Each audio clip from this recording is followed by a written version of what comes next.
ustedes. Así es que vamos a darle la bienvenida a nuestro ponente. Muchísimas gracias por estar con nosotros nuevamente en este coloquio virtual. Margot, muchas gracias por la invitación y un gusto de estar contigo y tu amplia audiencia.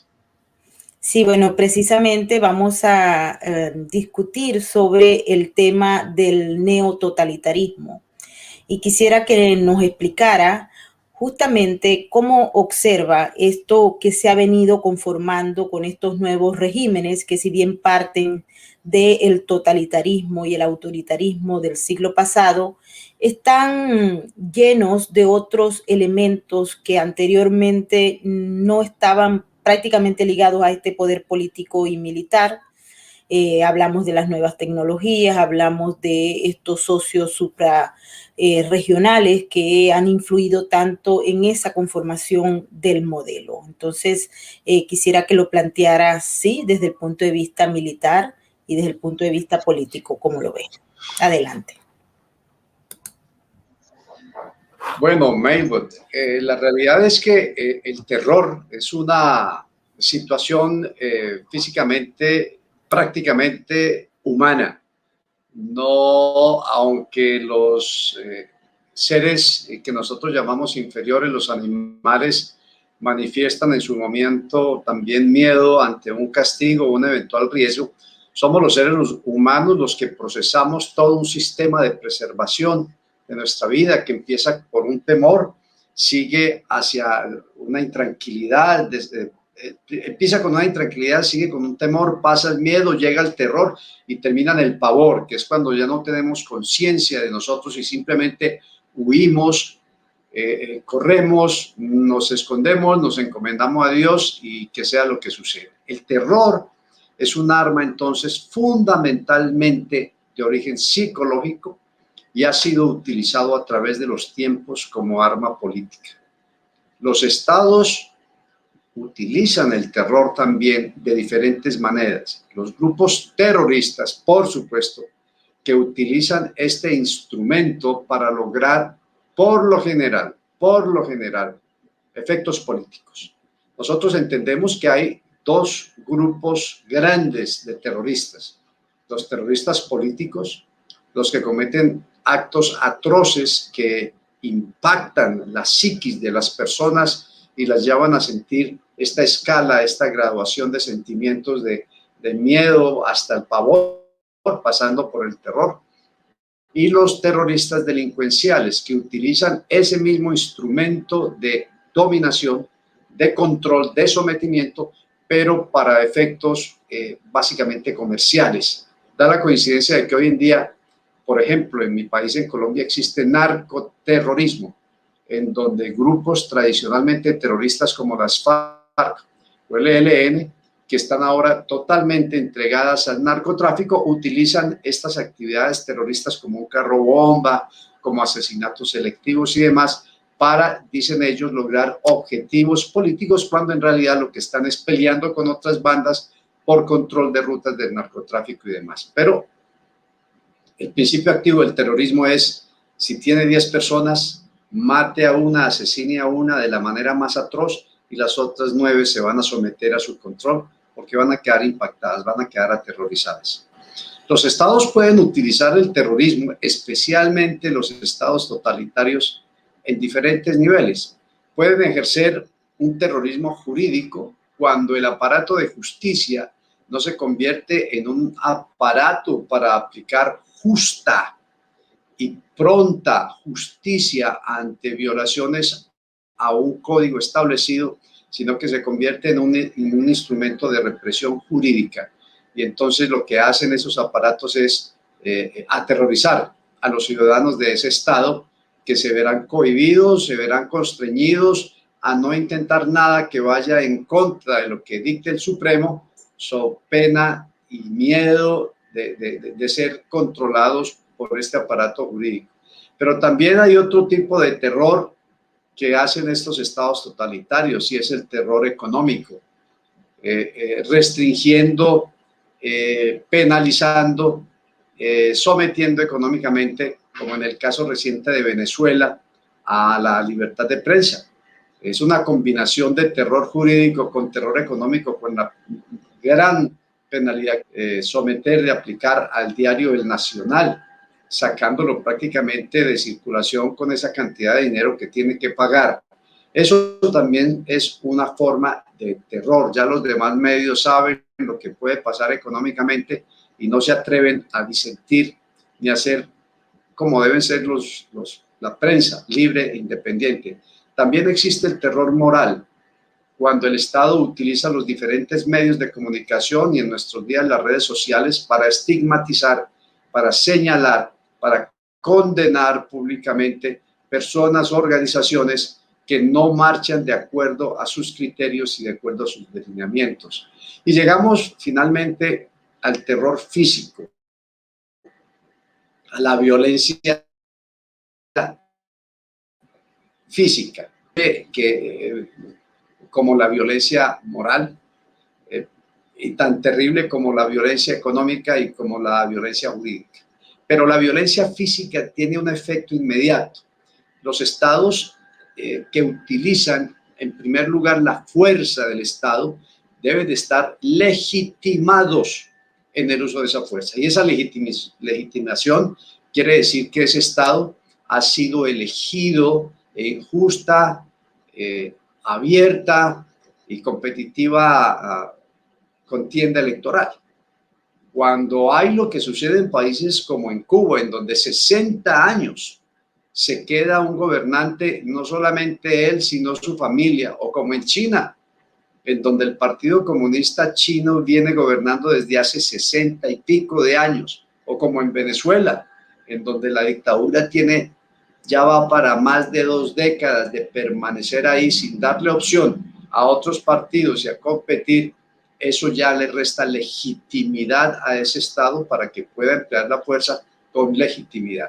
Y el otro elemento básico es la legalidad, y es de que esa fuerza de los organismos de seguridad del Estado se aplique dentro de los parámetros establecidos, ya no nacionalmente, que los debe haber, sino internacionalmente. Todos los protocolos, todos los acuerdos, todos los convenios internacionales que existen hoy en día están destinados a garantizar que la fuerza del Estado se aplique dentro de los parámetros legales establecidos, no solamente en el país, repito, sino a nivel internacional. Muy bien, los estados totalitarios tradicionalmente han utilizado determinadas unidades especiales de su fuerza pública para que ejerzan un terror, bien puede ser selectivo o bien puede ser colectivo. Y ese terror es la supresión física o la tortura de ciudadanos que ellos consideran enemigos del Estado, sin que sean sometidos previamente a un aparato de justicia que equilibradamente pueda juzgar sus comentarios, sus posiciones o sus organizaciones. Estos aparatos de terror pues aplican siempre la fuerza y la violencia, mandando un mensaje a los 3 niveles que todo acto terrorista envía un mensaje. Primero, afectando directamente su blanco, es decir, el blanco receptor de la acción, el hombre que asesinan, el hombre que desaparecen, el hombre que mutilan. A continuación existe siempre un blanco inocente. ¿Quién es el blanco inocente? Es el escenario que ellos quieren impactar. Es el resto de gente que ve a un hombre destrozado por una bomba, por una mina antipersonal, o lo ve destrozado por un carro bomba, como en el caso de Bogotá, en la Escuela General Santander, o se entera a través de las noticias o los videos de redes sociales de lo que sucedió. Es blanco que no es afectado físicamente por el hecho, pero sí lo es emocionalmente. Y el tercer blanco que se busca es, evidentemente, en el caso de los grupos terroristas, el Estado mandándole un mensaje, o en el caso del Estado, es la gran comunidad diciendo, si usted se opone conmigo, mire lo que le va a pasar. El blanco entendido final, en el caso del terrorismo de Estado, se confunde con el blanco inocente. Los actos de terrorismo que no son en el tiempo, no son específicos, en el objetivo no son determinados, no son selectivos. y en el modo de hacer son atroces, son sumamente gráficos, terribles. Esos actos terroristas son los que realmente someten al resto de comunidad por parte del Estado. Cuando las unidades del Estado, las unidades de fuerza, unidades especiales del Estado, acometen este tipo de actividades, normalmente puede ser de manera genérica o de manera selectiva. Cuando es de manera selectiva y que atacan de diferentes maneras organizaciones, sectores, áreas, comunidades del país, el mensaje que está enviando el Estado no solamente es para ellos que reciben el ataque inmediato, sino para el resto del país, al cual le están diciendo, mire, si ustedes no se someten, son rebeldes como estos o no hacen lo que nosotros hacemos, esto le puede pasar. Y ese es un tipo de terrorismo, es el tipo de terrorismo clásico que emplean algunos estados, por ejemplo, cuando reprimen, con el caso de algunos gobiernos militares, reprimen de manera violenta y de manera terrible grupos de oposición. Tratan de aterrorizarlos a ellos, pero también mandan un mensaje al resto de la comunidad. Se ve hoy en día en China con el caso de los uigures, que han sido sometidos a campos de concentración, y mandándole un mensaje a todo China, es mejor que se sometan porque no miren lo que les puede pasar. Por supuesto que todo esto tiene hoy en día, más que antes, una gran reacción a nivel internacional. En la comunidad internacional se entiende que esto es inaceptable por parte de ningún gobierno. En el caso particular de Cuba, de Nicaragua y de Venezuela, la comunidad internacional, muy impregnada de un sentimiento político de izquierda, ha mirado para otro lado. Y aunque Naciones Unidas ha mandado comisionados a Venezuela y ha denunciado casos continuos de tortura, de desapariciones y de ejecuciones extrajudiciales, en realidad el gobierno, estos gobiernos se las han ingeniado para que sus amigos, especialmente en Europa, pues los protejan y atenúen estas acusaciones y sigan funcionando como estados neototalitarios, estados que se dicen demócratas, pero que en realidad lo que hacen es someter, en el caso de Venezuela, por el hambre, por la miseria o a la fuerza, a todos sus súbditos.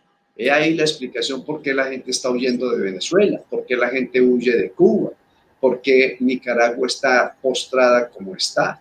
Sí, acuérdese usted que en Nicaragua, el año antepasado, con las grandes protestas estudiantiles que hubo una unidad especial de la policía que se dedicó con francotiradores a dispararle a la cabeza a personas claves de las manifestaciones y mataron cualquier cantidad de estudiantes de esa manera. Eso es terrorismo de Estado.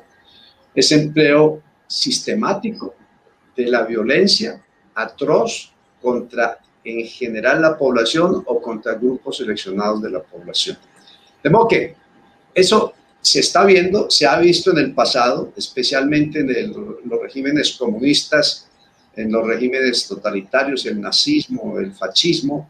Se vio desde épocas antiguas en determinados reinados en donde el emperador, el soberano, aplicaba esa técnica de terrorismo para mantenerse en el poder. Y se está viendo hoy en día con regímenes llamados socialistas, como el de Venezuela, que no ha dudado en aplicar medidas de terror como el empleo del FAES, de las Fuerzas Armadas Especiales, de la policía, una unidad recientemente creada, para someter supuestamente a los delincuentes, y lo que está haciendo es afectar a toda la comunidad. Los colectivos son otra manera de aplicar la fuerza con objetivos terroristas, porque comunidades enteras en Caracas son controladas y sometidas por la fuerza, por estos señores colectivos que están íntimamente ligados a la delincuencia común. Y el que no le obedezca lo que dicen los colectivos en un barrio, pues se verá sometido a severos castigos que pueden incluir la muerte, la desaparición o demás. De modo que esto en términos generales y sin entrar en especificaciones le podría decir Mabel sobre algunas características de lo que es el terrorismo, de los neototalitarismos que estamos viendo hoy en día en diferentes partes del mundo y en Venezuela de manera particular, aquí cerca a mi país, en Colombia.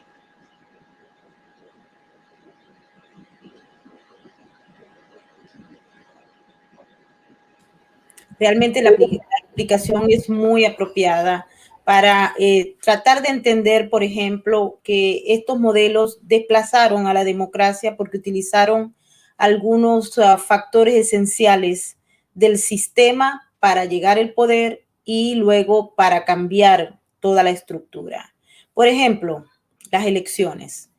En Venezuela, Hugo Chávez llegó a través de elecciones, un elemento esencial para la legitimación de un gobierno. Igual ha ocurrido, por ejemplo, en el caso de Nicaragua o en otros modelos que se ven en Sudamérica y en el hemisferio. Le pregunto, ¿estamos frente a la muerte de la democracia porque las instituciones no fueron capaces de reaccionar frente al intento totalitario encubierto, ciertamente, y que hoy en día pareciera que es difícil salirse de ellos? Hay diagnósticos que señalan, por ejemplo, que en el caso de Venezuela va a ser muy difícil mover a ese régimen, no solamente por las alianzas peligrosas y criminales que tiene, sino también por el hecho de que tiene un apoyo suprarregional que le permite, así no tenga legitimidad, así no tenga apoyo popular, mantenerse en el poder de una manera tal vez permanente. No sabemos. Se ha intentado todo, pareciera que no todo, pero la comunidad internacional, como usted bien lo explica, ha estado mirando hacia otro lado, se ha hecho débil y en buena parte ha contribuido inclusive a mantener y a nutrir el régimen de Nicolás Maduro por debajo de la mesa. Maybor, hay varios autores franceses y norteamericanos, académicos de mucho prestigio, que han hablado sobre la debilidad y la extinción de la democracia. Ya alguien decía, creo que Winston Churchill decía, la democracia es el más imperfecto de los sistemas de gobierno, pero es el menos malo de todos, ¿no? La democracia tiene unas grandes debilidades que la caracterizan, pero que son su esencia. Por ejemplo, cuando uno dice que en Venezuela el PSV está unido y la oposición está desunida, pues es que esas son características propias de esa conceptualización política. Es que en democracia uno tiene pleno derecho a disentir, a decir que no, a crear otro partido, a coger otro rumbo. Esa es la libertad que nos garantiza la democracia, libertad que no existe cuando lo que hay es un gobierno totalitario, un gobierno de izquierda, en donde si usted manifiesta diferencias o se quiere divergir, pues simplemente lo condenan, lo mandan para un gulag, si no es que lo matan o lo desaparecen, o le dan el terrorismo de la estigmatización pública, como les mencionaba al principio. De modo que esa fragmentación que se da dentro de los partidos de oposición y dentro de los partidos de derecha es propia de la democracia. Es una falencia frente a partidos totalitarios que exigen disciplina de perros a todos sus miembros y que los controla o con el miedo, o con el terror, o con la comida, con el hambre, o con el soborno. Entonces, desde ese punto de vista, sí, yo recomendaría leer a varios autores franceses, el nombre se me escapa, pero se los puedo pasar después, que han escrito por lo menos 3 libros que he leído muy interesantes sobre cómo la democracia es débil y precisamente tiene fisuras por las cuales se meten estos señores ofreciendo un paraíso que después se convierte en un infierno. Y la segunda parte de su consideración, Maybor, yo no creo que exista un real apoyo e interés de Rusia y de China y de Turquía porque Venezuela salga adelante. Yo creo que ellos lo que tienen ahí es un punto de apoyo geoestratégico para acercar a los Estados Unidos. Ni para Moscú, ni para Beijing, ni para Ankara, en realidad Venezuela importa mucho. Importa en cuanto les permite estar ahí y acrecentar su posición de acoso hacia los Estados Unidos justo en sus puertas, justo en su entrada, ¿no es cierto? He ahí la importancia de las elecciones de Colombia el año entrante. Colombia es la joya de la corona, por eso tantos intentos de desestabilización que está sufriendo. Los sobrevuelos de los aviones rusos aquí no son gratuitos, están buscando una reacción, lo mismo que han hecho en Europa, lo mismo que acaban de hacer en Ucrania, provocar una reacción para generar una crisis. Si Colombia, que ha sido el gran amigo de los Estados Unidos toda la vida, cae en poder de la izquierda, Latinoamérica se convierte en la primera y más peligrosa, inminente plataforma que atente contra la seguridad de los Estados Unidos, y la situación se complica. Yo quisiera recordar aquí, Maybor, una expresión un poquito cruda y a ratos graciosa de Groucho Marx, el humorista norteamericano por allá de los 50. Él resumía las relaciones internacionales de esta manera, decía, mire, las potencias y los países grandes se comportan como gángsters y los países pequeños como prostitutas. No tienen otra opción sino venderse a las grandes potencias. Entonces, lo que pasa en Venezuela no es esa solidaridad hermana de lo transnacional de China y de Rusia y de Irán y de Turquía. Mire el pueblo venezolano cómo está. A ellos no les importa eso, a ellos les importa consolidar a Venezuela y de ahí saltar a Colombia para conformar un bloque fuerte a las puertas de los Estados Unidos y someterlo. Y eso, por supuesto, no va a ser fácil. Los Estados Unidos no van a ceder en eso fácil. Y eso corresponde a lo que está sucediendo en el mar del sur de China, lo que está sucediendo en las fronteras occidentales de Rusia, en Polonia, los países bálticos, en donde Estados Unidos y la OTAN sigue instalando baterías misilísticas, enviando tropas de fuera. Acaban de decir, sacan tropas de Afganistán y van a mandar más tropas a Alemania. Entonces hay un juego ahí, un quid pro quo, tú me molestas en mi entrada, yo te molesto en la tuya. ¿Y cuál es la entrada? Pues son 3 países que para mí son la tríada más peligrosa de América Latina: Cuba, Nicaragua y Venezuela. En función del rol de las Fuerzas Armadas en cada país, ¿no? Anteriormente, estas Fuerzas Armadas estaban alineadas, si se quiere, con la doctrina de los Estados Unidos, pero posteriormente entraron estos actores suprarregionales y empezaron a prácticamente competir con el gobierno de los Estados Unidos para el manejo no solamente de lo que son las ventas de equipos militares, sino también con la formación de esas Fuerzas Armadas. Usted conoce muy bien el caso de Colombia. Quisiera saber si se lo puede explicar a nuestra audiencia en función también de lo que puede ocurrir, cómo pasa para que se transforme unas Fuerzas Armadas que estaban formadas desde el punto de vista democrático, con una doctrina que había sido inclusive enseñada desde las escuelas de guerra de los Estados Unidos, para pasar a ser unas Fuerzas Armadas transformadas, donde rusos, chinos, iraníes y cubanos pues dan las órdenes en Venezuela. Así es, Maybor. La gran ironía, ridiculez, es que manifiestan ser antiimperialistas, antinorteamericanas, anti-yanquis, y se abren del paraguas de esta potencia que nos tocó en suerte y que es nuestra potencia natural geopolíticamente hablando, y simplemente salen de ahí hablando mucho del orgullo nacional y la independencia para caer en brazos de otra potencia como Rusia o como China. Entonces se reemplazaron los entrenadores norteamericanos militares ahora por entrenadores rusos y por entrenadores chinos, en algo que es casi antinatural, porque Beijing y Moscú están muy lejos de Caracas. Washington está muy cerca, es la potencia que nos tocó. Fíjese usted que Estados Unidos y su tecnología ya están en Marte, y mientras están en Marte, aquí seguimos los latinoamericanos hablando babosadas, y gobiernos como los de Venezuela pensando tonterías y creyendo en doctrinas de la independencia, del orgullo nacional y demás.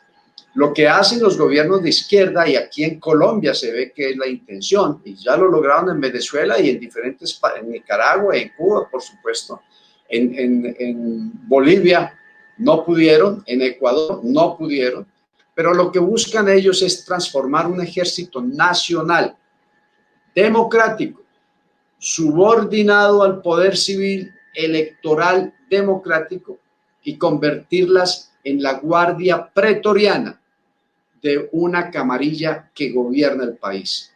El Ejército Popular Chino, su misión básica es expandirse como potencia global de relevo que se ve, pero al mismo tiempo garantizar que quien enfrente al Partido Comunista Chino tenga graves problemas de seguridad. He ahí terrorismo de Estado. Entonces, transformar estos ejércitos de América Latina, que han sido tradicionalmente de 200 años de historia, todos más o menos, han sido unos más que otros sometidos al poder civil, unos más que otros con una concepción democrática de su función para garantizar la seguridad pública, la defensa nacional y demás, convertirlos en un ejército que simplemente sigue a ciegas las instrucciones de un régimen que salió de una potencia para caer en manos de otra.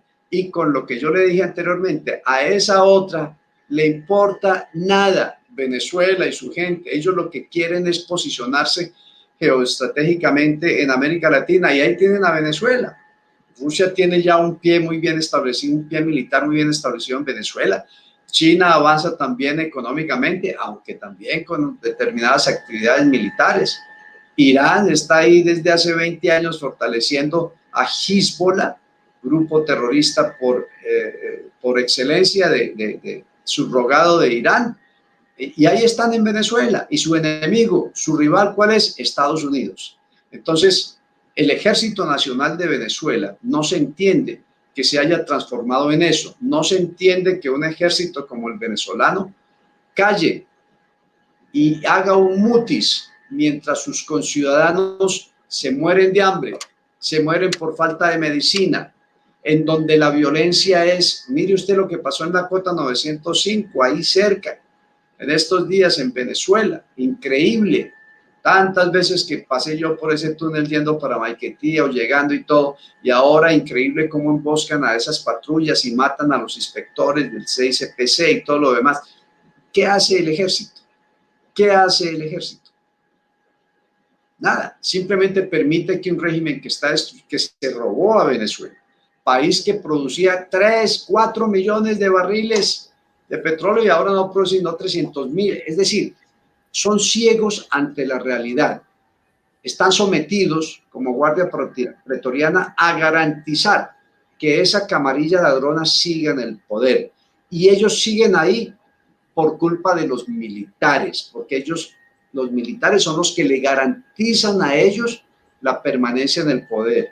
En realidad no es ni Rusia, ni China, ni Irán, ni Turquía, ni Cuba, son los militares venezolanos, natos de esa hermosa tierra venezolana, soldados venezolanos, los que callan cobardemente y son incapaces de decir esta es mi tierra, la están expoliando, y no los Estados Unidos precisamente. Fíjese usted los cargamentos de oro que está sacando China a través de empresas disfrazadas desde el arco minero, y los está sacando con la seguridad del ELN. ¿Cómo es posible que en Venezuela estén delinquiendo el ELN y las FARC impunemente, y los militares ahora peleando con una facción de las FARC y les ha ido muy mal? Entonces, ese es el proceso que se ha impuesto en Venezuela, que se impuso en su momento en Cuba, que se impuso en Nicaragua, siempre con una tutela velada ahí, y siempre con el argumento de que fuera Yankees go home, no nos humillamos al imperialismo yanqui, pero se humillan al imperialismo ruso y al imperialismo chino. La doctrina de la seguridad nacional, la doctrina de la seguridad nacional de los Estados Unidos, que penetró en América Latina, se renovó en el tiempo para enfrentar estos procesos, porque muchos expertos señalan que los Estados Unidos pareciera que se quedaron como medio adormitados en la mitad del camino y no previeron un escenario donde Rusia, donde China, donde Irán, donde Turquía y otros, pues podrían transformar el escenario y, bueno, convertir a los ejércitos que ellos mismos habían formado, que los Estados Unidos vendían su equipo militar, sus pertrechos, etcétera, a esas naciones y de pronto se vieron sustituidos por Rusia y China. ¿Qué fue lo que falló ahí? Yo creo que ahí lo que falló fue la clase dirigente y la clase política de estos países. Los militares no fallaron, los militares simplemente casi que inadvertidamente se vendieron a una clase política. El caso de Venezuela es muy especial porque esa clase política no lo advirtió. Hay que ver las declaraciones de Carlos Andrés Pérez, hay que ver los videos de no te creo, vale. Recuerden, hay tantas advertencias de lo que iba a pasar con este coronel que decidió en un momento determinado, por incapacidad de la clase política de manejar la gran inconformidad que había, la corrupción, el costo de vida y todo lo demás, no fue capaz de manejar esos aspectos económicos y apareció este providencial hombre que, como todos los de la izquierda y muchos de derecha, prometen un país de ríos de miel y leche. Entonces, y por ahí se encauzó todo y los militares se fueron. Acuérdese usted que hay cantidad de militares que apoyaron a Chávez que después renunciaron y dijeron, no, esto está mal. Y Chávez los persiguió y están ahora en el exilio. Entonces, Estados Unidos, ¿qué hizo? Estados Unidos en su momento, con una política muy fuerte, apoyó dictaduras militares en América Latina, ayudó a derrocar gobiernos comunistas que estaban avanzando en América Latina y logró, a través de esos malos procedimientos, logró finalmente que se impusieran en la mayoría de la región gobiernos de derecha, gobiernos democráticos, algunos gobiernos fuertes, pero al fin de cuentas gobiernos civiles democráticos. Y ahí fallaron. No fueron capaces de entender el momentum que se estaba viviendo.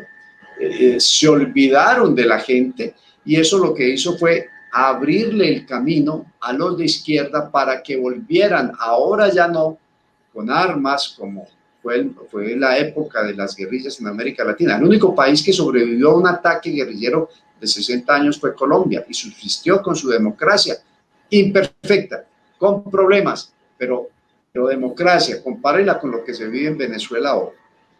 Entonces, esa falla de esas élites políticas mal preparadas, clientelistas, que quieren mantenerse en el poder, dispersas, en fin, todo eso que hemos dicho, pues ha permitido la emergencia de gobiernos que se llaman democráticos, que son de izquierda, socialistas, pero que el problema es que son tan inefectivos, tan ineficaces, tan incapaces, tan desastrosos como algunos de derecha, que fueron los que llevaron a que la gente los eligiera. Entonces, en ese vaivén que algunos analistas dicen que es la oscilación política en América Latina de izquierda a derecha, que no ha podido encontrar su estabilidad, no ha podido marcar un rumbo cierto de su destino político, pues eso es lo que estamos ahora. Uno de los pocos países que ha mantenido una estabilidad política no exenta de perturbaciones y con muchos sobresaltos ha sido Colombia. Fíjese usted que se hablaba de Venezuela también como un país con una democracia estable, una alternación en el poder efectiva, con adecos, copellanos, otros y demás, y se decía, y la ventaja de Venezuela, comparada con Colombia, es que no tenemos grupos terroristas. Aquí no hay violencia como en Venezuela. Acuérdese usted que estábamos en régimen democrático en Colombia y los colombianos iban para Venezuela huyendo de la violencia. Y mire cómo estamos hoy, mire cómo estamos hoy. Entonces, ese umbral de incertidumbre política entre élites de derecha ajenas a la realidad popular, élites de derecha excluyentes, élites de derecha democráticas, pero incapaces de solventar problemas, es lo que le ha abierto paso a unas no élites, a unas camarillas de izquierda, ladronas, confiscatorias, destructoras y totalmente acabadoras de todo lo que es un país, y eso está muy bien representado en el caso de Venezuela. Nunca en la historia de Venezuela, en los gobiernos de derecha, por muy malos que fueran, ni en la dictadura se está viendo lo que se está viendo hoy. Y claro, la izquierda quiere denunciar a la derecha y decir que en esos gobiernos no se hizo nada. No es cierto. Se hicieron muchas cosas en los gobiernos de derecha, unos mejores que otros, pero América Latina avanzó. Pero si usted ve lo que sucede en países como Brasil, mire Argentina como está ahora, mire Argentina, está por el mismo rumbo de Venezuela. Mire lo que está pasando en Bolivia. Cuando uno ve esos ejemplos, evidentemente la opción de la izquierda es la peor opción que podemos tener, porque esa opción no ofrece nada de progreso y de bienestar, y por el contrario, lo único que nos trae es dolores de cabeza, miseria, muerte, abandono, desarraigo y todo lo demás. Cuando usted habla de las Fuerzas Armadas colombianas como un todo, ¿es posible pensar que pueden estar infiltradas por el espectro del comunismo? Aquí en los Estados Unidos se está hablando justamente de algunos elementos de infiltración en el área de las Fuerzas Armadas, así como también en el gobierno federal y obviamente en el Congreso y hasta la misma Corte. Estaríamos asegurando que el avance del espectro comunista no se ha parado nunca y ha llegado a tocar hasta la misma fibra de los Estados Unidos y de un ejército como el colombiano. Es posible, Maybor, es posible. Fíjese usted que esa doctrina gramsciana de ir cambiando el sentido de las palabras y meternos a la educación ha llegado muy fuerte en Colombia. Hace poco estamos viendo un escándalo de un coronel de inteligencia militar confabulado con una miliciana de las FARC, que a su vez es la amante de un tipo que fue de las FARC, que está denunciando a Uribe y demás. Es probable que hayamos visto y que estemos viendo en las fuerzas militares de Colombia infiltración de agentes de izquierda. Hay muchas denuncias, hay muchos rumores, yo no me atrevo a mencionarlos porque faltaría la verdad, ya que no hay las pruebas evidentes, pero eso se comenta y eso se habla. Ahora, déjeme decirle esto, Mayo. Las fuerzas militares de Colombia son profundamente democráticas y de eso han dado prueba en los últimos 60 años, sometidas al poder civil. Si el día de mañana el señor alias Timochenko, terrorista de las FARC, que no ha pagado sus culpas confesas y que es disque senador de la República, llegare a ser presidente en una elección libre y transparente, el mando militar no tiene sino dos opciones: o renuncia o se le pone a disposición como comandante en jefe electo legítimamente por la ciudadanía colombiana. Es la ciudadanía colombiana la que tiene la última palabra, no es las fuerzas militares. Aquí manda en democracia el pueblo el que elige, no el mando militar. Entonces, sabiendo eso, tenga usted toda la certeza que se deben haber hecho muchos esfuerzos para que de una manera no tan evidente como el caso de la señora que se aceptó para hacer curso en la Escuela Superior de Guerra y terminó ayudando a poner un carro bomba, a meter un carro bomba dentro de las instalaciones de la Universidad Militar.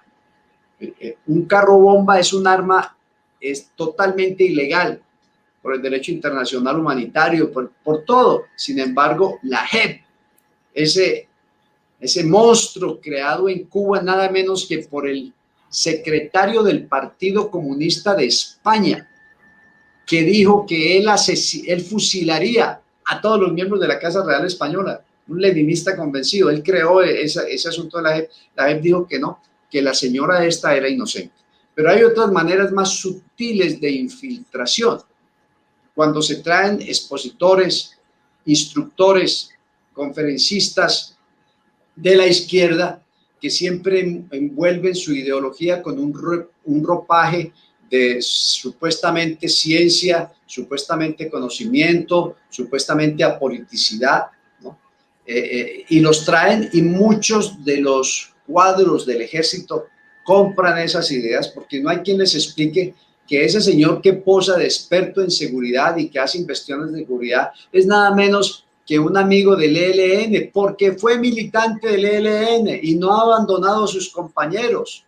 Entonces, es muy probable que tengamos a estas alturas y después de 8 años en que el ejército estuvo yendo a expertos de Europa y de todos esos países, muchos estén convencidos de que la mejor opción para Colombia, muchos militares, es la izquierda. Eso es probable que se esté dando en el ejército de Colombia.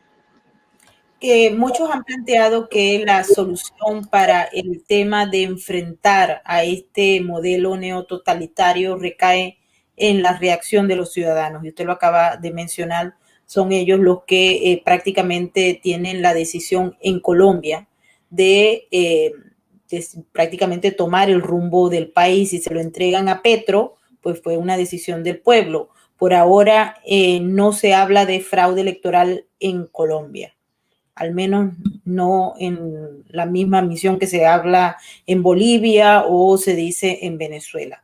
Pero ¿usted cree realmente que la sociedad civil organizada está en capacidad de enfrentar los modelos neototalitarios? Porque en Venezuela hubo un movimiento de la sociedad civil, pero todo lo que fue el espectro del modelo fue carcomiendo una buena parte de esas organizaciones y prácticamente terminaron todos secuestrados por este Estado terrorista. Creo que la sociedad colombiana es una sociedad conservadora a pesar de todo, y lo es porque ha sufrido en carne propia durante muchos años los efectos de la violencia de la extrema izquierda y las mentiras, engaños y robos de la izquierda.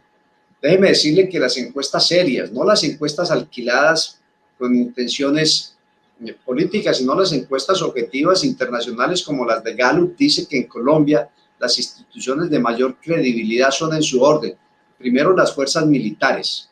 Oiga, desde hace 20 años, las fuerzas militares son la institución de mayor credibilidad en el país, a pesar de unos graves errores y manchones que quedarán para siempre en la historia de la institución, como las ejecuciones de personas protegidas, mal llamadas falsos positivos.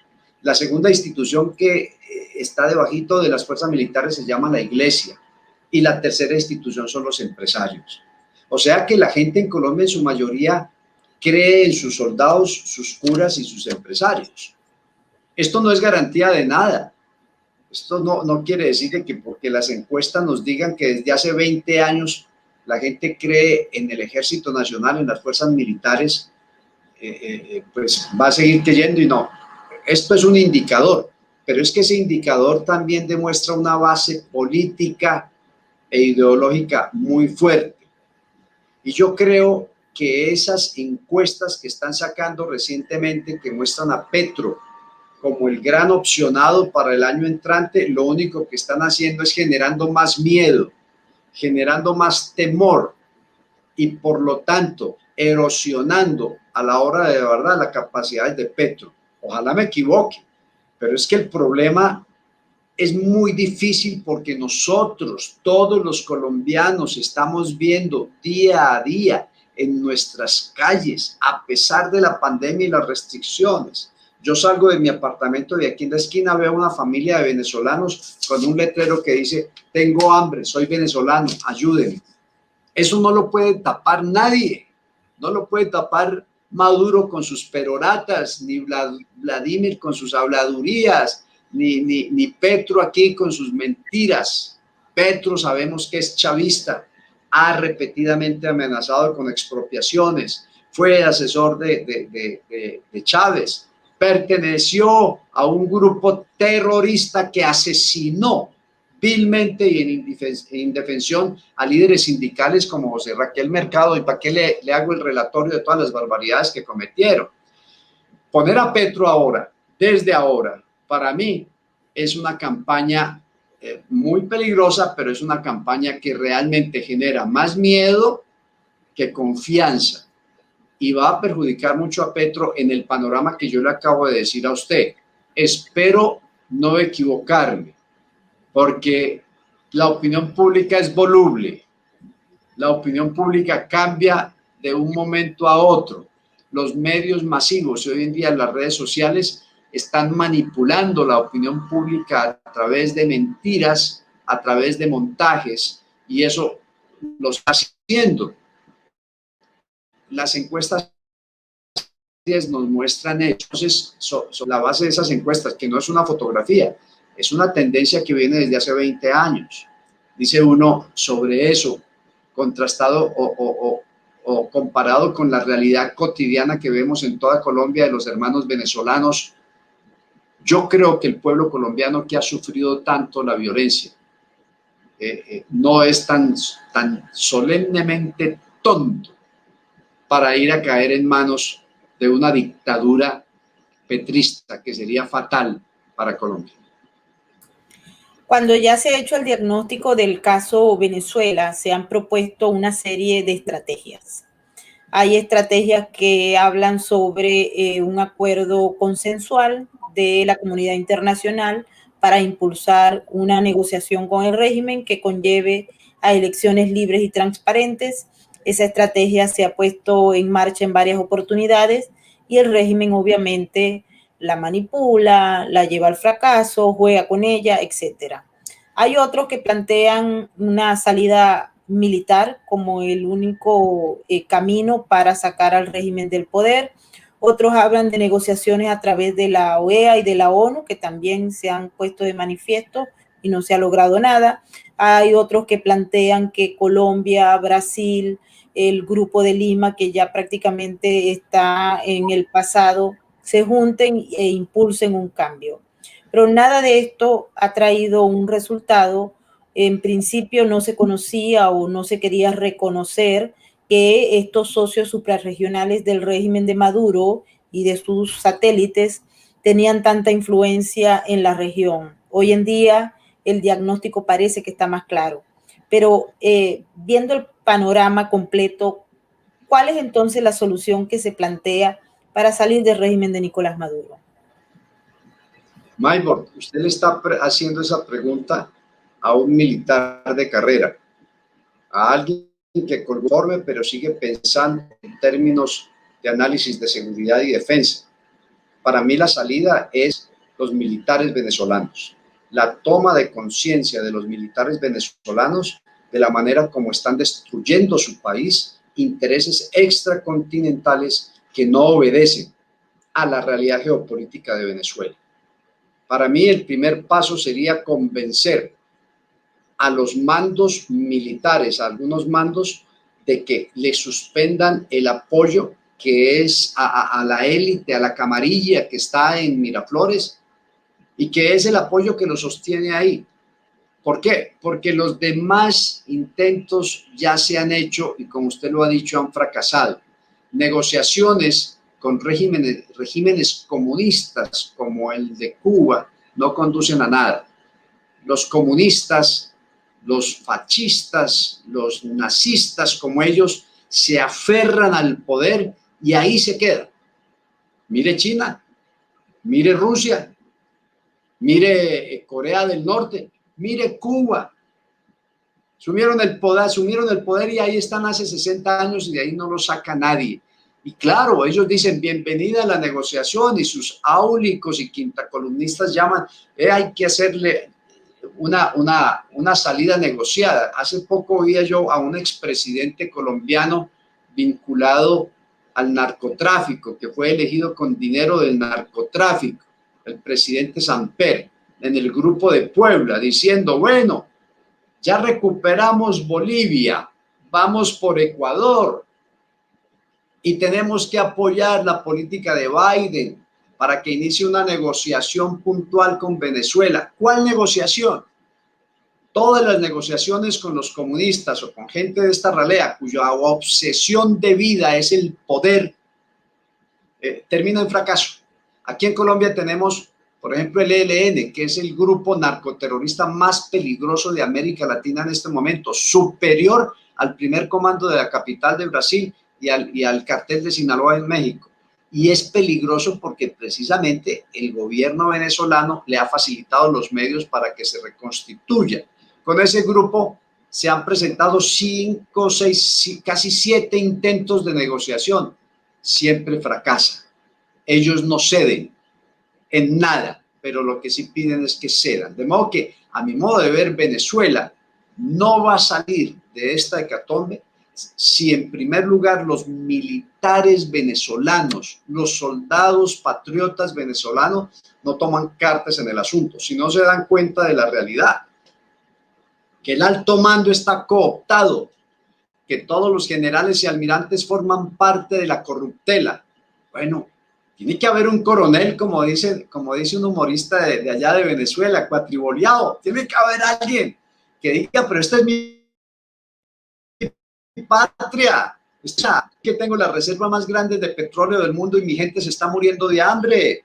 ¿Cómo así que tengo el arco minero con esta riqueza tan grande en oro, en coltán, diamantes, y se lo están llevando los chinos y los turcos y saudí árabes? ¿Y cómo así que mi gente se está ahogando por irse en lanchas por ahí por el estrecho para llegar a Trinidad y Tobago? ¿Cómo así? Y entonces yo como soldado, ¿qué? Entre otras cosas, que están también en muy malas condiciones los soldados y mucho más en esta pandemia. Entonces, a mi modo de ver, la salida empieza por un pronunciamiento militar de Venezuela. Eso lo han intentado hacer y ha fracasado.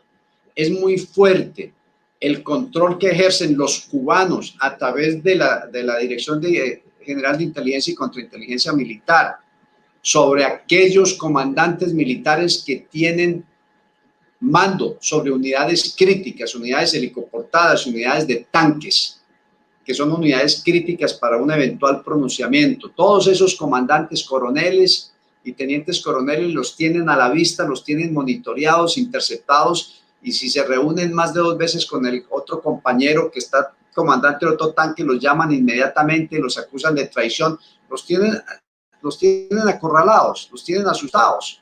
Y les ofrece por el otro lado, usted pórtese bien y aquí le damos la oportunidad de que usted maneje Minerven o que maneje esto y todo lo demás. Eso es una venta de la lealtad y el honor militar a su pueblo. De modo que, repito, a mi modo de ver, el cambio de Venezuela empieza por un pronunciamiento militar de los venezolanos, por supuesto, que sea apoyado por otros países como particularmente como Brasil y como Colombia. La estrategia para lograr eso ya es una discusión larga, compleja, que hay que pensarla mucho. Ya se ha pensado, creo yo, se han intentado algunas acciones militares que a mi modo de ver son ridículas, eso de mandar 20 mercenarios a que invadan a Venezuela, como eso indica una absoluta ignorancia geopolítica, geográfica, humana de lo que es Venezuela. Intentaron una bahía cochinos en Venezuela con 2 mercenarios que porque eran fuerzas especiales, y mire cómo terminaron. Entonces, es un problema complejo, pero es un problema que a mi modo de ver, los políticos dirán, no, eso no tiene solución militar. Los que son amigos de la paz y la convivencia, decir, no, este coronel está llamando a la violencia. Por supuesto, de Venezuela me oirán y dirán, claro, ese es un esbirro yanqui que lo que quiere es promover, cada cual tiene su visión. Pero yo lo digo independientemente como analista en seguridad y defensa, como exmilitar. La única salida viable que yo veo es que el soldado venezolano, ese que en su escudo tiene un lema que dice hacedor de libertades, parece que ese es el lema que tiene, bueno, que libere su propio pueblo del yugo, saque a esa camarilla, que ponga ahí un gobierno civil para que empiece a recuperar a Venezuela. Sería un alivio, no para Venezuela, para todo el continente.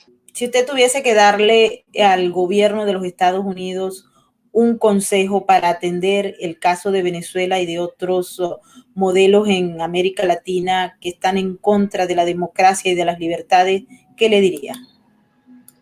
Que tiene que iniciar ya mismo una gran campaña de información a través de redes sociales, a través de emisoras, a través de impresos, a través de videos. Tiene que empezar ya mismo una gran campaña de información, invertir mucho dinero, mucho recurso para informar a la ciudadanía la realidad, las realidades de los gobiernos como los de Cuba. Se necesita una Radio Martí para Venezuela, como los de Nicaragua. Se necesita una Nicaragua libre a través de muchas redes sociales. Se necesita crear troles para que impacten a la juventud que está siendo engañada a través de los métodos que hoy en día la juventud compra para enterarse, ¿no? Twitteres, todas estas cosas. Hacia allá se debería iniciar una campaña intensa, efectiva, para mostrar la realidad que hay en Venezuela, recabarla y mostrar las desventajas de los gobiernos de izquierda.